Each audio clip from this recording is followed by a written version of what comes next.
plasturgie la sa matériel high tech lépp lu am plasturgie la sa oto plus de composantes plasturgiques qu'autre chose le transport de l'électricité plasturgie la le transport de l'eau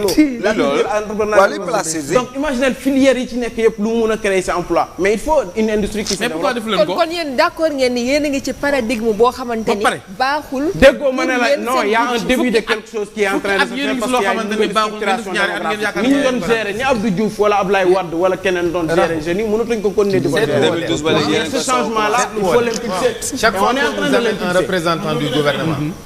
Il y a un début de solution. ay Chinois ñu ñëw sans place. On est en train de travailler là-dessus. Yooyu rek la ñuy wax. bi ma jotee financement xaalis bi. liggéey naa ay dàll yoo xam ne. ay Chinois ñoo ñëw sans place. yor big bu ñu wékk ci seen mbubb ndekete caméra la ànd ak benn sénégalais bi moo waxaale dàll ci man jënd ko matul 1 mois. Chinois wàcc ci ay conteneurs. ma koy jaayee man ma jaay dàll bi 10 000.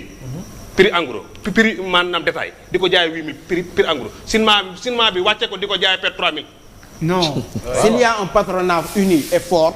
di wàcce ko di ko jaayee per 3 000 ña doon jënd ci man ñëpp bam. mun na défendre c'est au-delà de ses compétences monsieur Sène.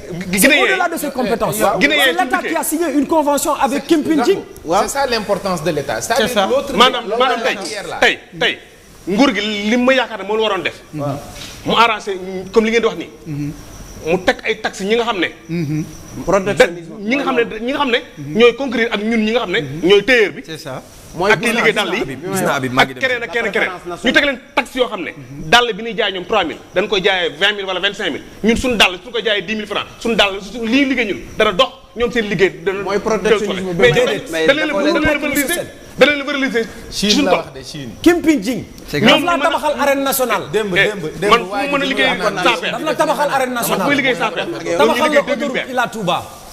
man sans faire su ma koy liggéey. après yow doo ko aaye mu jaay dàll fii ci dëkk bi. non amoo prérogative. sans faire dañ ci def 1 mois. sa sans faire yu normal bu waxuma dàllu bagage de su dee dàllu bagage mën naa liggéey ci 15 jours mën naa ci liggéey sans faire mais su dee dàllu yu normal mën naa ci am 1 mois wala ay 20 jours mu door a pare mais sinon bi day ñëw tey xool dugg sama place tey caméra ko tey balaa mat 1 mois mu indi ci ay conteneurs yu dul jeex foo tourné ci Médina bi gis dàllu chinois yi mooy centenaire man dootuma jaay kan laa jaay. am na ñu nekk parcelle ba tey ñu ngi jéem a jokkoo ak ñoom waaye boobaak léegi dañu am benn jafe-jafe ci wàllu son lamp mu ngi may tàggaat bisu lamp mu ngi may tàggaat ayca ñu dem ayca ñu dem Habib MVP yaa ngi may dégg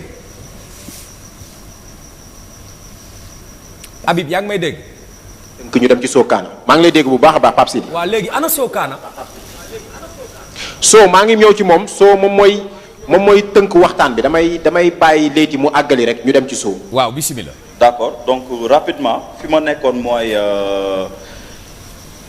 dama doon wax ne Sénégal jeunesse bi yaafuusuñu soo xoolee majeure partie yi ngay gis ñuy cak-cak yépp ce sont des jeunes diplômés ay étudiants lañ nga dem ci région yi aussi jeunesse bi bon pratiquement ñëpp ouverture bu ñu am mooy Jakarta la ñuy def. man je dis que jeunesse bi il mérite mieux. voilà nga xool aussi nga dem à l'extérieur par exemple liggéey bu njëkk jeunes yi di njëkk am mooy dem ci centre d'appel yi fii soo xoolee ay bac plus 6 ngay gis am ay années d'expérience ngay gis ñu nekk ci centre d'appel yi donc côté boobu noonu di ñaax aussi tamit ci volet entrepreneurial bi mooy ñi ma cité woon ay ADPM FONGIP APIX et cetera si jamais tamit ñu financé ñu ngi jël ay initiatives donc côté boobu noonu ñoom na am suivi tey koo financé jàngal ko après na am suivi boo xam ne defal ko ay formation yoo xamante ne créé na entreprise am et cetera na jaay but entreprise boo gis mooy na jaay léegi jeunesse bi lu ma leen di wax mooy ténacité détermination travail voilà ñu jublu ci Sow voilà ok waaw Pape Sidi sa copain gi Sow dafa am loo koy laaj. Sow maa ngi lay ziar. maa ngi lay ziar bu wër jàmbaar ji. mbaa yaa ngi ci jàmm. maa ngi si média bu baax ak yow nag. waaw ñu ngi sant yàlla Sow dafa am loo xam ne moom la jeune banlieue bi di dund te defe naa ñi yilif réew mi xamuñu ko yow parcelle defe naa ñëpp xam nañ la qu'est-ce que Sokana am rêve génn réew mi parce que fii lépp dëgër naka ngeen jàngatee réew mi nu muy dox est-ce que ndaw ñi gis nañ ci seen bopp. ngàcce ngaalaama yow si yow ak sa gaay yéen ñi di génnee secret dëkk bi di wax jeunesse bi lu ñuy dund injustice bi ak lu ñuy gis suñuy bët te yàlla teguñu ñu ko de ay suñuy mbokk ñoo ñu ko teg ay sénégalais. muy état bi. mooy primo ki may njëkk a waxal mooy sa waajooju kooku nekk représentant ministériel. waaw. moom bi nga xam ne Sénégal mooy le pays le plus endetté dans le monde. est-ce que xam na ko moom.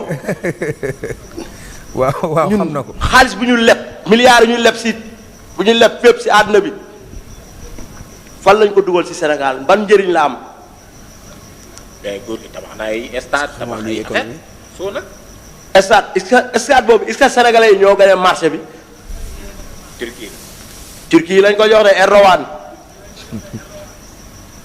ñun si town bi lañ dëkk màggee si town bi bokk si town bi mais dafa mel ni bokkatuñ si town bi parce que tey boo xoolee Sénégal jeunesse bi si kaw lay commencé nee nañ dëkk dañoo war a jàng dañoo war a liggéey Sénégal jàng ba am diplôme chômé nga liggéey ba am mun sa métier chômé 90% wala 95% jeunesse ñoom ñëpp lu metti la ñuy dund gars dafa mel ni ñoom dañ leen fi teg lu ñu leen fi pour peuple bi de seen bopp lañ fi nekkal. mais boo xoolee ñaata année Sénégal monsieur le président de la République pendant 9 ans mu nekk ci nguur bu demee bay waaye fégal bay waaye jeex mu ne day créer emploi pour jeunes yi mais 9 ans yooyu ñu fi nekkoon dama leen di laaj kon ñoom lan lañ fi nekkee woon. so lan mooy expérience bi nga xamante ne moom nga am gis nañ ni am nga fi kiosque maanaam entrepreneur nga teg nga kiosque yaa ngi jaay ak yooyu waaye balaa ngay jot ci kiosque bi ndax daan nga jógal sa bopp dem ne maa ngi wuti liggéey ak yooyu yan expérience nga si jafe-jafe yi. man jàng naa école jàng naa ba terminal. waaw ngay jaay kiosque. après xam lan moo tax ma bàyyi école injustice. parce que yow li ngay jàng. da lay leer na yow boo demee ba am li ngay ut ci jàng bi diplôme bi doo liggéey parce que système branlon la ñuy teg système branlon mooy tey ministre bi falu na ay mbokkam wala politicien bi falu na ay mbokkam.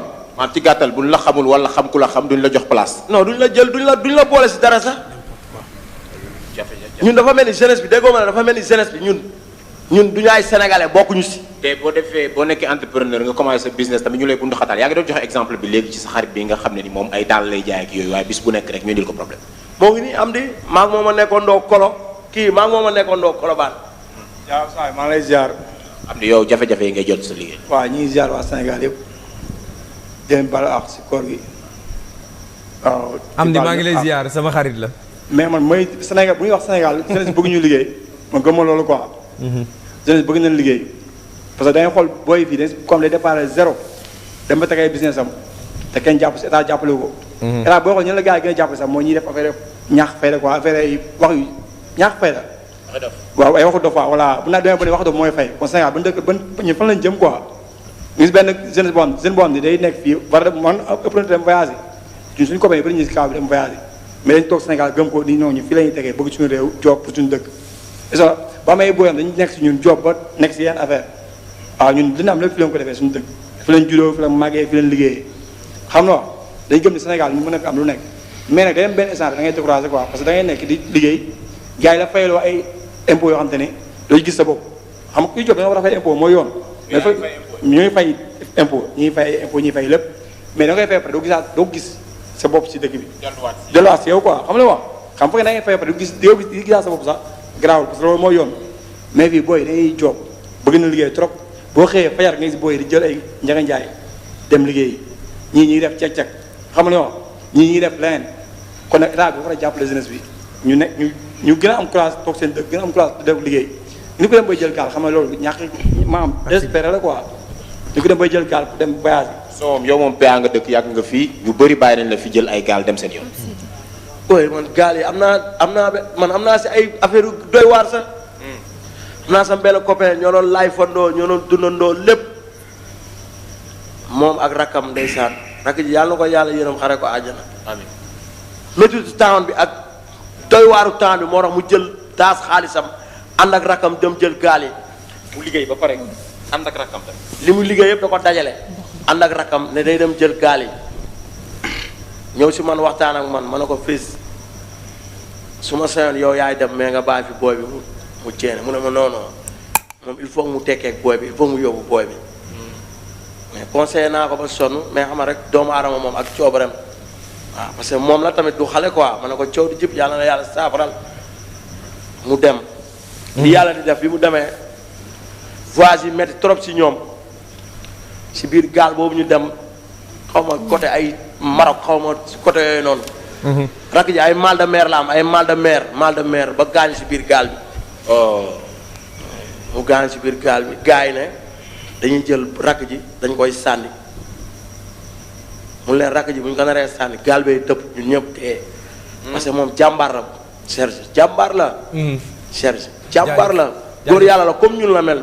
Habib bañkat la foo ko fekk liggéey la xam. xamul injustice. gëm dëkkam nekk ci temps bi jeunesse bu xarañ.